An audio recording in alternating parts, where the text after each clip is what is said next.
MC sama tukang becak sama.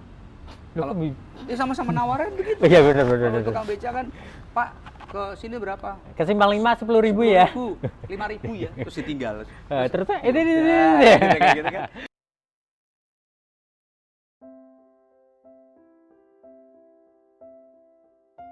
Hai, si Sembro kembali lagi bersama kita berdua dengan Yap. Mas Adi. Yeay, dan juga Kak Vivin. Nah, kita melanjutkan obrolan tadi Mhm. masalah haters. Wih. Wih.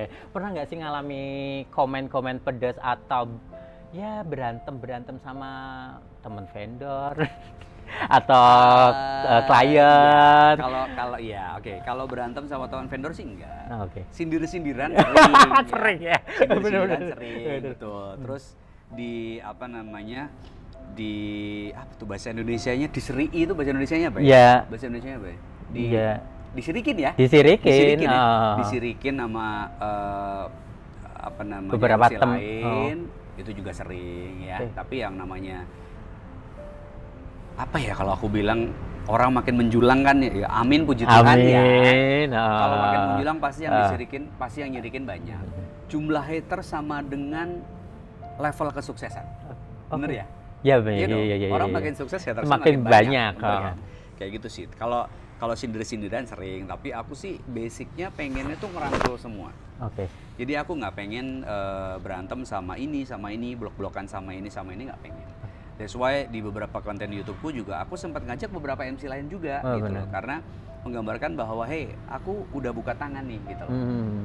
Kalau lu mau buka tangan, gue welcome banget. Tapi kalau lu nggak mau buka tangan ya udah. Ya monggo gitu Terserah, ya. yang penting itu aku bener. udah gesternya adalah gitu.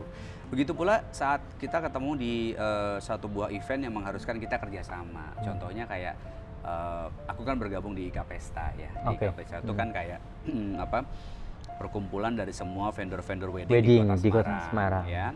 Nah di situ kan saat pameran pasti ada kesempatan di mana kita harus kerjasama gitu loh. Satu panggung tuh kita harus maju bareng-bareng. Nah di situ tuh aku berusaha untuk nggak ada gap lah. Ya. Jadi siapapun aku coba ajak ngobrol. Tapi kan ada yang kita ajak ngobrol cuma doang ya kan. Hai Kak. Hai, Iya. Kak. Nah kalau udah kayak gitu berarti tandanya dia udah nggak mau Oke, temenan sama ha. aku. Gitu. Ya udah gitu aja sih. Tapi hater sementara masih paling cuma 10% lah. Nggak banyak. Nggak banyak. 10%. 10% yang aku anggap apa mereka 10% yang didengar, yang lain. Nggak tahu, mungkin mereka punya akun Instagram sendiri. Ya. Kan aku juga nggak tahu. Oke. Gitu sih.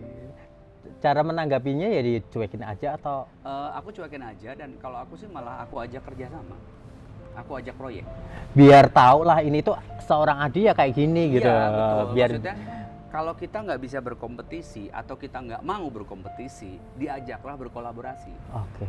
Jadi jangan diajak musuhan, tapi diajak berkolaborasi karena zamannya sekarang kan kolaborasi. Iya benar. Even kalau misalnya kita lihat di hotel deh, hotel satu sama hotel lainnya, kalau kamu musuhan itu nggak akan bisa untuk survive. Kamu harus berkolaborasi, kamu harus kenalan. Oke. Kenalan, terus akhirnya kan kalau hotel kan lempar-lemparan tamu, ya kan? Iya benar. Hotel lu penuh nih, Iya. lo ada kamar nggak ada, yaudah nih. Begitu pula dengan MC. Wah jadwal aku penuh, aku kasih ke dia deh. Yaudah kasih ke dia. Dan aku sering melakukan itu gitu. Wah sorry aku nggak bisa rekomendasiin MC lain nggak? Oh bisa, ada A, B, C, Oh, D, E. Mas Adi ngelakuin itu juga? Iya, aku merekomendasikan MC lain dan aku kasih tahu nomornya. Cuma masalah dealing terserah kliennya. Ya kembali ke mereka ya. Aku nggak mau ikut-ikutan dan aku bukan tipe cari profit. Jadi kayak misalnya, oh iya bisa bener. lewat aku. Nah gitu, aku nggak mau kayak gitu, malas. Aku pernah ngerasain kayak gitu. Digituin atau menggituin orang? Digituin. Nah gitu kan malas kan ya. Jadi ya udah silakan dealingan sendiri aja. Tapi aku harus make sure orang yang aku rekomendasiin itu tahu kalau dia yang rekomendasiin itu aku. Jadi aku habis itu chat dia sih. Oke. Tanggal segini kosong nggak? Nih ada klien mau masuk. Soalnya sama aku nggak bisa. Semoga bisa ya. Oke, thank you ya mas. Oke. Walaupun aku juga nggak dapat feedback yang sama ya. Bodoh amat. Karena kan yang penting dalam hidup ini tuh bagaimana kita bisa bersikap baik sama orang. Kita nggak usah menunggu orang bersikap baik sama kita. Gitu aja sih. Ya kayak kata-kata nggak kenal maka nggak sayang. Iya, benar. Ya, aku nggak nunggu kenal, tak sayangin dulu deh. Yes. Aduh, ini kalau ada yang cewek kayak gitu langsung baper. Ya. Skip. Oke, masalah haters Ya. kita kesampingkan. Pernah juga nggak sih ngalamin namanya di cancel mendadak? Di-cancel mendadak Entah pernah. sama vendor, entah sama klien. Sebentar, aku telepon. Dibuka di telepon udah ya. Halo. Di interview ya di YouTube ya. Enggak, jadi itu kejadian di awal-awal karir sih sebetulnya. Ada yang wedding tapi itu cuma kejadian sekali 2 kali, nggak jarang, nggak banyak sih sebetulnya. Di awal karir dulu tuh ada nge-MC sebuah produk elektronik gitu di sebuah hotel di kawasan Simpang 5. Mas bisa nge-MC? Bisa, tanggal segini? Iya bisa. Oke, ini rundownnya aku kirim ya. Kalau udah ngirim rundown tuh berarti kan paling nggak 80% jadilah nge-MC-nya sama aku gitu kan. Terus udah gitu di hari H aku datang. Terus tiba-tiba orangnya, Mas sorry ya, ini soalnya tadi malam tuh ada technical meeting. Mas coba aku telepon tuh nggak nyambung, padahal nggak ada miss call sih. Terus akhirnya, thank you ya Mas, ini aku kasih sangu 200.000.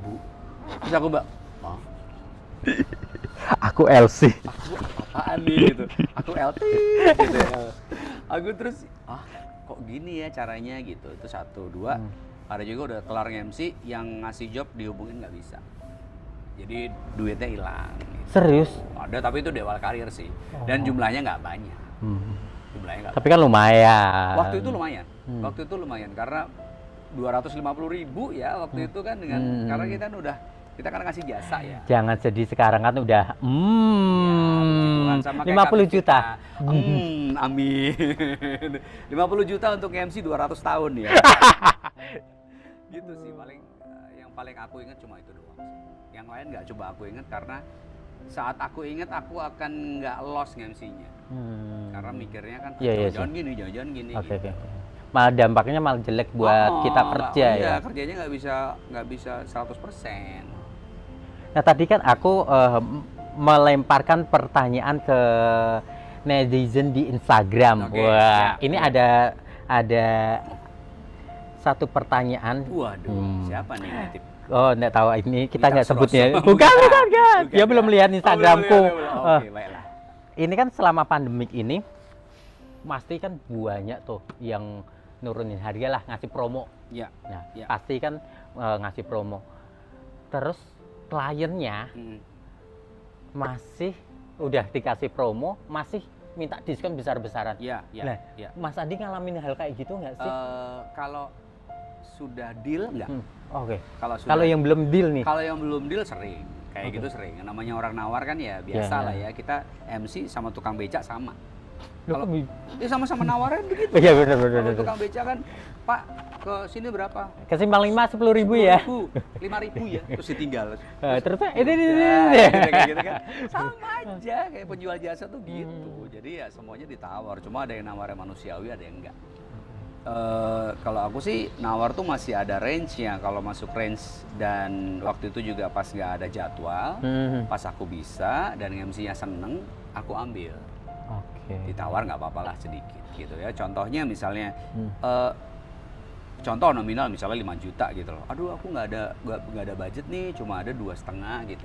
Nah aku lihat dulu nih orangnya baik nggak nih kalau ngobrol, WA-nya sopan nggak. Kalau sopan aku bisa turun gitu loh. Terus nge-MC sama siapa? Sama si ini. Wah seneng nih kalau aku nge-MC sama si ini, nggak kayak nge-MC gitu kan. Dia aku mau gitu. Cuma kalau dia yang dedes minta diskon dan udah mulai ngejar, udah pahit, udah ngejar, bahasanya udah nggak enak, malah tambah nggak mau, oh iya mohon maaf emang harganya segini gitu, mohon maaf.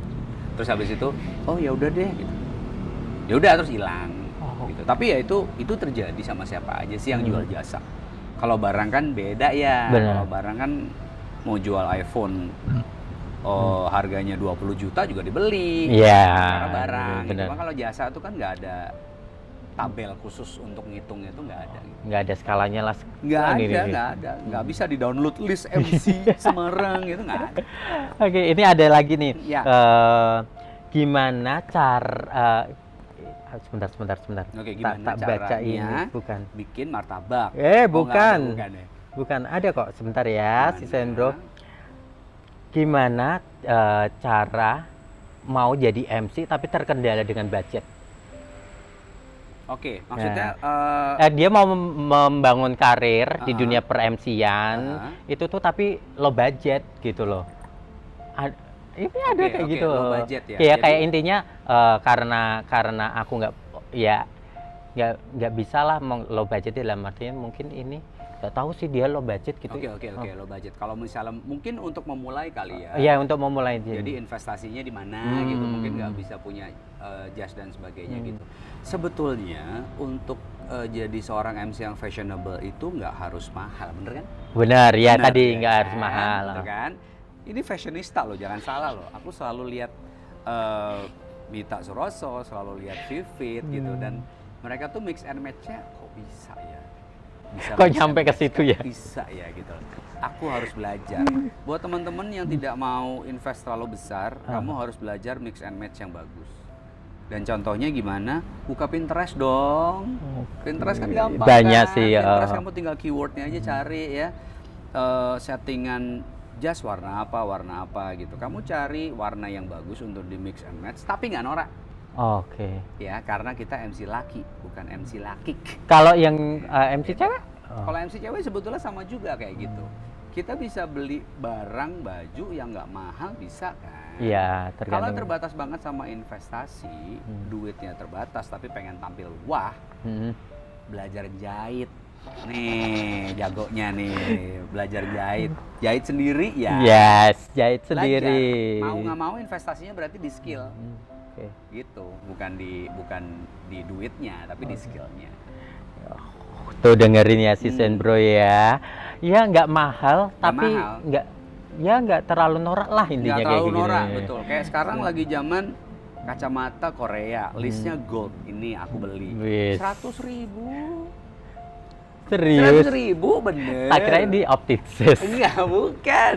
Enggak, aku baru masuk ke optik, buka pintu ceklek gitu aja udah. Selamat, enggak jadi. Dompetku 10 teriak. juta. Dompetku teriak gitu. Ya cari aja di online shop gitu yang murah tapi cocok sama bentuk muka. Yang penting kan gitu kan. Kacamata itu kan bukan masalah harga, tapi masalahnya cocok nggak sama mukamu. Kalau nggak cocok jangan dipakai. Jangan dipaksain lah Jangan intinya kayak dipaksain, gitu. jadinya kayak badut gitu. Nah, ngomong-ngomong di dunia per MC-an, pernah juga nggak sih Mas Adi ngalamin namanya ya kayak dilecehin MC tuh ya kayak gini lah, bisa dicuel-cuel lah atau nah kan kalau dulu kan gosipnya kayak gitulah ya. Iya. Itu yang ketemu klien langsung Adi yuk ya. Betul. Kebanyakan aku mendapatkan itu malah dari vendor-vendor pria. curhat ya. Ini kan sesi curhat yang ini. Curhat dan gosip ini ya. Kalau vendor-vendor cewek malah jarang yang kayak gitu, malah aku dapatnya malah dari vendor-vendor yang pria gitu loh. Tapi itu terjadi waktu zaman-zaman dulu di awal-awal karir, jadi aku belum tahu menghadapinya gimana gitu loh. Tapi sekarang sih kalau misalnya menghadapi vendor yang seperti itu, aku anggap aja itu sebagai teman gitu. Dan saat aku menganggap sebagai teman, orangnya mundur sendiri kok gitu loh. Jadi nggak sempet jadi sebuah masalah yang besar gitu, enggak juga sih. Nggak kayak MC cewek ya. Kalau MC cewek godaannya lebih banyak. Lebih banyak banget. Dari pandangan aja kan udah tahu kalau itu melecehkan. Gitu. Tantangannya lebih berat kalau MC cewek. Kalau cowok kan tutup jas ya, kalau cewek kan pasti kan ya lumayan lah membuka sedikit auratnya. Nah, betul. Jadi pengen gosip lagi. Jangan. Ini bukan sesi Kak Ros. Ya, oke. Tahan. Nah, ada juga nggak sih Mas kayak ngalamin salah jadwal, salah tempat, mungkin salah warna? Oh iya. Nah, salah jadwal nggak pernah, salah tempat nggak pernah, salah jadwal nggak pernah, salah tempat nggak pernah, salah warna pernah. Oh. Tapi untuk menghadapi itu sebetulnya di mobil harus sudah ada spare. Oke. Di mobil harus sudah ada jas yang flat. Flat itu dalam artian entah itu putih atau hitam itu harus ada. Harus ada. Berarti harus ada sparing lah di mobil. Iya, betul. Kalau wedding itu dia mintanya warna yang aneh ya, kayak hijau, terus mintanya yang hijau neon, orange, biru langit, ya. terus merah dosa, ya. Oranye membara, gitu kan. Itu beda. Nah, tapi di mobil harus ada yang namanya jas yang warnanya flat. Menurutku ya putih kalau nggak hitam. Karena putih dan hitam itu selalu masuk kemana-mana. Iya, pasti. Jadi saat orang, Mas sorry kok warnanya agak gini ya, ada yang lain nggak? Ada di mobil. Aku ganti bentar ya, gitu. Jadi nggak ada tuh, aku pulang dulu ya, aku gosen ya, gitu. Nggak ada kayak gitu. Karena itu nggak menggambarkan profesionalitas seorang MC. Gitu sih. Wow, berarti stok jasnya Mas Adi ada berapa puluh? 34. Itu yang jas ya, belum kostum yang lain. Sebetulnya jas itu 34, tapi kalau yang lain tuh cuma mix and match, cuma dikit sih sebetulnya. Karena basicnya aku suka basicnya itu putih atau hitam. Udah itu aja. Cuma itu aja sih. Jadi ya kembali lagi ya, mix and match-nya kan kalau kemeja putih ya, luarnya bisa apa aja, ya, pasti. Bawahnya apa aja juga bisa. Nah, kita kembali ke per-MC-an lagi. Pernah juga nggak sih ngerasain dibandingin sama MC lain? Kalau itu Adit, alah enggak jangan Adit tuh kayak gini. Permintaannya terlalu banyak. Waduh, Raidersnya ya. Ya, benar. Secara meraih carry ya, kayak macam-macam ya. Air putih harus yang ini. Iya, air putihnya harus dari Swiss. Swiss Bakery. Enggak, jadi pernah digituin tapi dari IO sih ini. Ini lucu nih ceritanya. Jadi ada IO tersendiri gitu. Dia IO gathering sih sebetulnya. Dia itu ada gathering sebuah perusahaan otomotif dan saat masuk ke pemilihan MC, si perusahaan otomotif itu mengajukan namaku. Karena memang salah satunya ada yang kenal dan tahu gitu kan. Si ini aja gitu. Nah, si IO ini langsung ngomong, tapi dia tuh kurang elegan. Soalnya dia tuh gini, A, B, C, D, E, F, G, H, I, J, K, L, M, N, dia omongin semua kekuranganku. Nah, karena dia temanku, dia kan ngomong sama aku dong. Si di otomotif itu kan ngomong sama aku, kamu dibilangin gini sama gini. Oh ya udah, berarti memang aku bukan segmen marketnya dia gitu loh. Aku memang bukan vendor yang cocok sama dia gitu. Ya udah nggak apa-apa lah gitu. Nah, terus dia jagoin MC lain. Kayaknya pas kepentok deh ya. Pas pakai MC lain itu ternyata acaranya tidak berjalan sesuai dengan yang direncanakan. Tidak lulus dengan 100% lah pokoknya. Banyak revisi gitu. Sampai akhirnya di acara selanjutnya dengan IO yang sama, tiba-tiba dia nawarin aku. Terus aku pikir dalam hati, nih IO bukannya dulu nggak suka ya sama aku. Kok tiba-tiba kontak gitu. Nah, lucunya lagi, itu IO akhirnya sampai sekarang loh. Pakai aku terus. Siapa? Nah, adalah kamu kenal lah ya. Nah, cuma itu aneh aja gitu. Dari yang dia menganggap aku sebagai sesuatu yang tidak worth it untuk diperjuangkan dan tidak cocok sebagai partner kerjasama, sampai akhirnya menganggap aku sebagai partner kerjasama yang bagus. Itu yang aku, wah puji Tuhan, berarti apa yang aku lakukan paling nggak cocok lah sama apa yang dibutuhkan gitu. Gitu sih Kak. Berarti pernah ya? Pernah.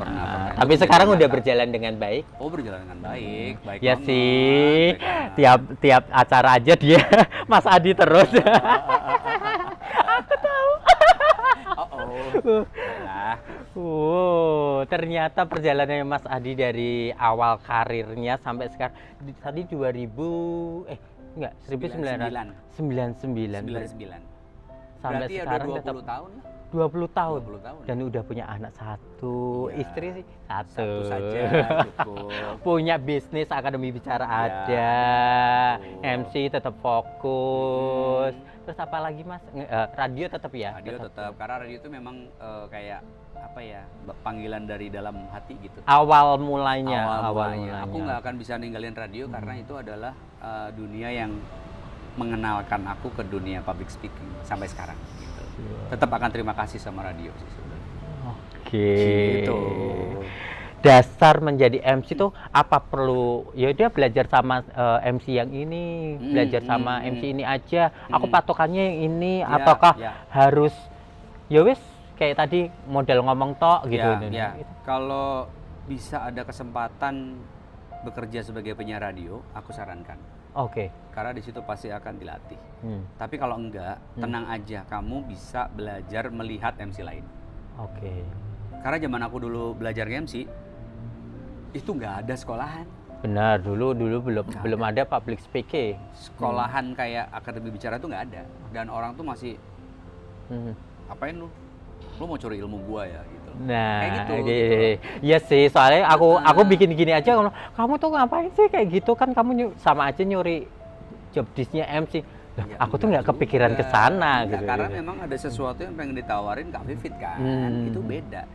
Pun kalau misalnya aku melakukan YouTube channel yang seperti ini kan pasti dari angle yang berbeda juga, ya, gitu pasti. kan bisa saling melengkapi gitu.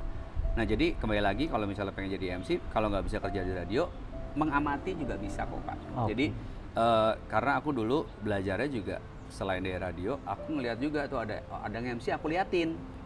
Aku ambil ilmunya yang bagus, yang cocok sama aku. Terus akhirnya dibuat sebuah formula, yang formula ini menjadikan aku sekarang seperti ini. Seperti Mas Adi yang gitu. Jadwalnya nggak pernah hilang. Amin, puji Tuhan, kecuali pandemi. Baiklah. Gitu kan. Berarti mengamati, selalu terus belajar ya? Iya, betul. Karena harus lihat ya, kayak kita lihat Indy Barens, zaman gue Indy Barens ya, zaman sekarang kan Indy Barens sudah nggak ada ya. Ya masih ada sih di radio. Tapi jarang di TV kan ya. Di radio masih. Di TV tuh sekarang kayaknya presenter yang betul-betul presenter tuh udah jarang. Karena isinya kalau nggak acaranya komedi, dangdut, presenternya itu pelawak. Oh ya benar. Nah, gitu loh. Kalau presenter pelawak itu nggak bisa jadi acuan, karena itu nggak bisa ngasih basic yang kuat. Soalnya dia kan udah di prompter ya, dia kan biasa untuk berkembang ya, dia berkembang terus dia bercanda-bercanda kayak gitu. Jadi ya nggak bisa belajar dengan baik gitu. Dengerin ya si Sandro ya, petuah dari orang tua. MC hit. Dari orang tua. Oke, ya. Mas Adi, ya pernah nggak sih ngalamin hal-hal mistis atau hal di luar pemikiran kita? Setiap event atau datengin ke suatu acara atau pas waktu kerja, jangan dijawab dulu. Kita istirahat dulu ya si Sandro ya. Kita minum dulu tehnya.